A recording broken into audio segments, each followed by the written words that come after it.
오랜만에 또 계시니까 반갑네요. 네,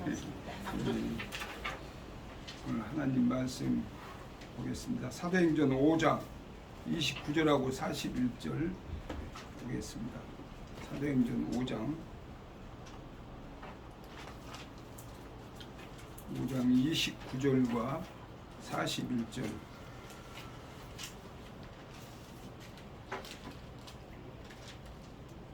29절하고 41절.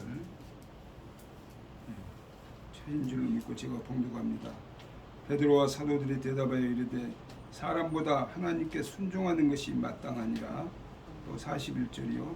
사도들은 그 이름을 위하여 능욕받는 일에 합당한 자로 여기심을 기뻐하면서 공회 앞을 떠나니라. 아멘.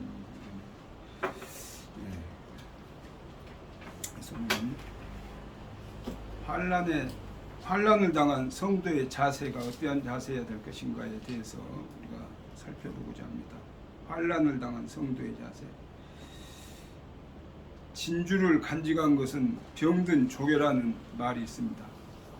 조개 속에다가 모래알 같은 거 이물질을 넣어가지고 진주를 만들죠. 그래서 진주를 간직한 것은 병든 조개라는 그런 말이 있습니다. 이 말은 사람이 역경을 극복함으로써 또 가치 있는 것을 얻을 수 있다는 의미와 일맥상통하고 있습니다. 또 그것은 성도와 환난과의 관계를 잘 보여주는 비유이기도 합니다. 성도의 진실한 믿음은 오히려 환난 속에서 더욱 두드러지고 또 생명력을 간직한 그런 기독교의 복음은 오히려 환난의 시기에 더욱 번창합니다. 로마 폭군들의 박해 속에서 오히려 복음은 유럽과 아시아로 널리 전파되었죠. 그렇기 때문에 성도에게 있어서 환난은 하나님께서 주신 영광과 축복의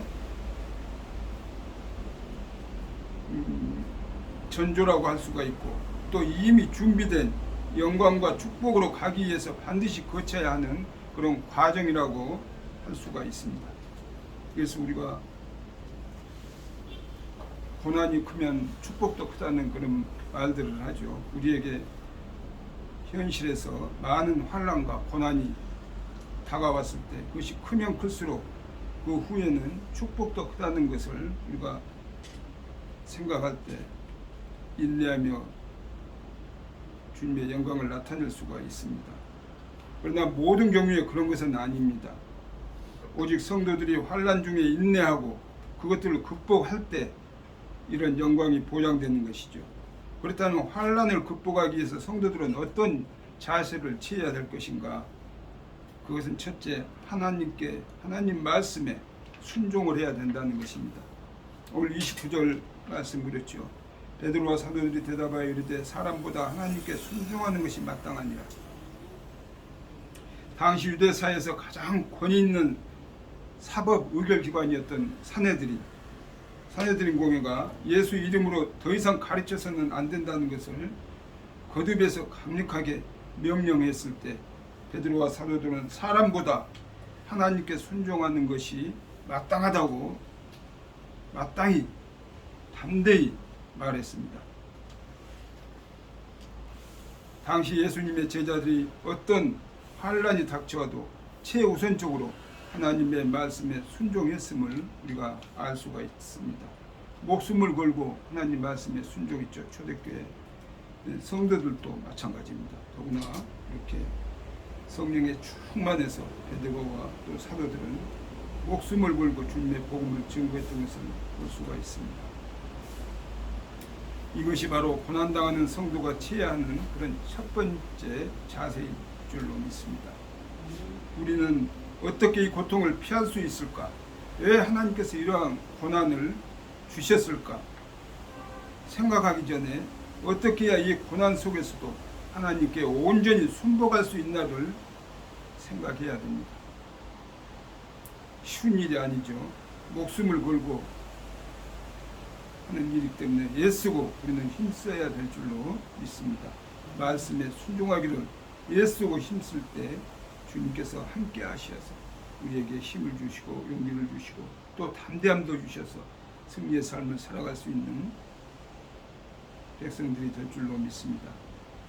두 번째 환난 당할 때 성도의 자세는 환난 당하는 것을 기쁘게 여기라는 것입니다. 오늘 41절 있죠. 사도들은 그 이름을 위하여 능욕받는 일에 합당한 자로 여기심을 기뻐하면서 공회 앞을 떠나니라고 말씀하고 있습니다.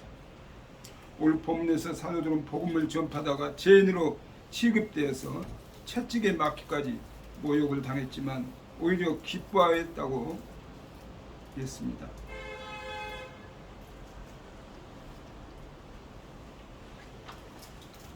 사도들이 환난 당하는 것을 복으로 여기고 오히려 기꺼이 받아들임을 말씀하고 있습니다.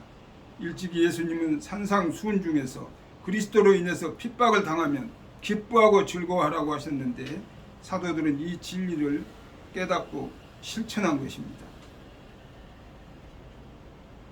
그들은 이 지상에서 선을 행하다가 잠시 받는 그런 환난은 장차 주어질 지극히 크고 영원한 영광과 좋게 비교할 수 없다는 것을 알기 때문에 오히려 환난당하는 것을 기쁨으로 여겼던 것입니다. 그래서 로마서 8장 18절에 보면 생각하건대 현재의 고난은 장차 우리에게 나타난 영광과 비교할 수 없도다라고 말씀하셨고 또 고린도후서 4장 17절에서는 우리가 잠시 받는 환난에 경한 것이 지극히 크고 영원한 영광에 중한 것을 우리에게 이루게 함이니라고 말씀하고 있습니다. 이렇게 우리가 환난을 복으로 알고 환영한다면 극복하지 못할 환난이 어디 있겠습니까? 우리에게는 담대하게 환난을 이긴 신앙의 모범으로 삼을 만한 믿음의 조상들이 많이 있습니다. 그래서 히브리서 11장 36절에 보면 또 어떤 이들은 조롱과 채찍질뿐 아니라 결박과 옥에 갇히는 시련도 받았다고 했습니다. 또 37절에서는 돌로 치는 것과 톱으로 켜는 것과 시험과 칼로 죽임을 당하고 양과 염소의 가죽을 입고 유리하여 궁핍과 환난과 학대를 받았다고 말씀하고 있습니다. 이러한 우리의 믿음의 조상들의 환난과 또 고난, 학대, 우리 또한 주님 앞에 서는 그날까지, 주님 재림하는 그날까지 마음에 두고 우리는 끝까지 인내하며 믿음의 경주를 잘 달려가야 될 줄로 믿습니다. 오늘날 한국교회의 기적적인 부흥과 성장의 이면에도 한국 초대교회 성도들의 이 거룩한 순교의 피가 흐르고 있음을 우리는 너무나 잘 알고 있습니다. 선교 초기에 성도들이 당했던 그런 질시와 또 박해와 일제 심사참배를 강요하고 또 신앙을 탄압하고 무신론을 주장하는 공산주의의 그런 모진 핍박 속에서도 우리의 조상들은 하나님의 뜻을 최우선으로 삼고 기꺼이 사람들의 위협과 또 공갈과 그리고 타협 따위를 이겨냈습니다. 그래서 현재 우리가 있는 것이죠. 또 그들은 그리스도의 이름을 위해서 고난당하는 것까지도 영광으로 알고 앞으로 닥칠 환난 가운데서 하나님께 순종하면서 환난을 오히려 기쁘게 여김으로 승리하는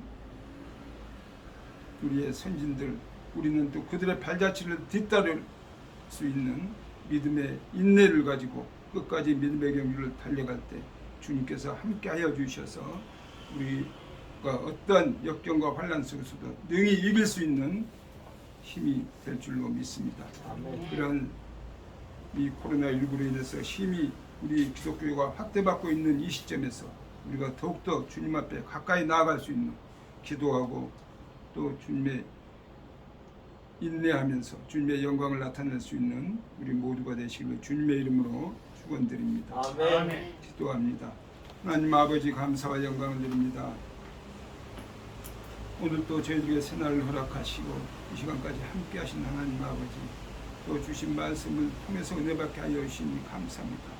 우리가 코로나19로 인해서 어려운 환경 속에 살아가고 있지만 더욱더 이러한 기회가 주님을 가깝게 할 수 있는 기회가 될 수 있다는 것을 기억하고 더욱더 주님을 의지하며 말씀에 순종하며 주님의 살아계심을 증거되며 살아갈 수 있는 주님의 귀한 백성들이 되어서 주님의 기뻐하시고 온전하시고 선하신 뜻을 온전히 이루어갈 수 있는 주님의 귀한 백성들이 다 되게 하여 주시옵소서. 아멘. 예수 그리스도의 이름으로 기도드리옵나이다. 아멘. 아멘.